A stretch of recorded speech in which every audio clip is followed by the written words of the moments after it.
حضرت عمر فاروق رضی اللہ عنہ ایک واقعہ میں نے سنایا.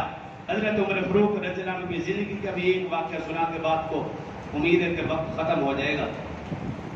حضرت عمر فاروق رضی اللہ عنہ خلیفہ بنے.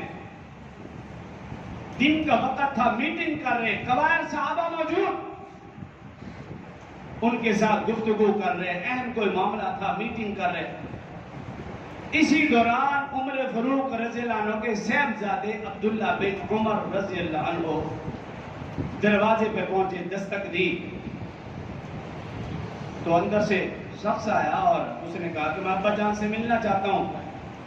عمر فاروق رضی اللہ عنہ کو اسے کہا ابھی میٹنگ ہے, باہر ہی بیٹھو. عبداللہ بن عمر دروازے پر بیٹھ گئے. تھوڑی دیر کے بعد حضرت حسین رضی اللہ عنہ تشریف لائے حضرت عمر فاروق رضی اللہ عنہ سے ملنے کے لیے. دیکھا دروازے پر عبداللہ بن عمر بیٹھے. ان سے پوچھا کہ خیریت کہاں؟ میں ابا جان سے ملنے کے لیے آیا ہوں, لیکن ابا جان میٹنگ میں ہیں تو میں انتظار میں یہی دروازے پر بیٹھ گیا ہوں, جب اجازت ملے گی تو جاؤں گا. حضرت حسین رضی اللہ عنہ نے سمجھا کہ جب بیٹے کو اجازت نہیں ہے تو پھر مجھے کہاں اجازت ہوگی. حضرت حسین رضی اللہ عنہ بھی عبداللہ بن عمر رضی اللہ عنہ کے ساتھ وہی دروازے پر بیٹھ گئے. کچھ دیر کے بعد اندر سے شخص آیا اور اس نے عبداللہ بن عمر رضی اللہ عنہ کو کہا بھی آؤ, اجازت مل گئی, بلا رہے, آ جاؤ. ساتھ حضرت حسین رضی اللہ عنہ بھی ساتھ چل پڑے.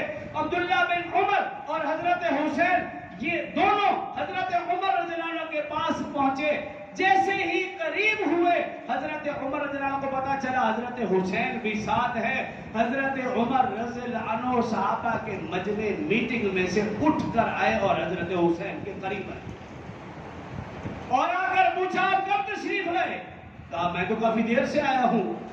کہا تو پھر اندر کیوں نہیں تشریف لائے؟ کہا اس لیے کہ جب آپ کے بیٹے عبداللہ بن عمر کو اجازت نہیں, مجھے کیسے اجازت ہوتی؟ یہ جملہ سننا تھا. حضرت عمر رضی اللہ عنہ کی آنکھوں میں آنسو آ گئے, کہنے لگے اے حسین, آج میں جو کچھ بھی ہوں 22 لاکھ مربع کلومیٹر پر میری حکومت ہے. یہ بادشاہ, یہ عزت, یہ عظمت, یہ سب کچھ تیرے نانا جان کے جوتوں کا صدقہ ہے. یہ جو میں نے قانون بنایا ہے یہ قانون میرے بیٹے کے لیے تو ہو سکتا ہے لیکن علی کے بیٹے کے لیے نہیں.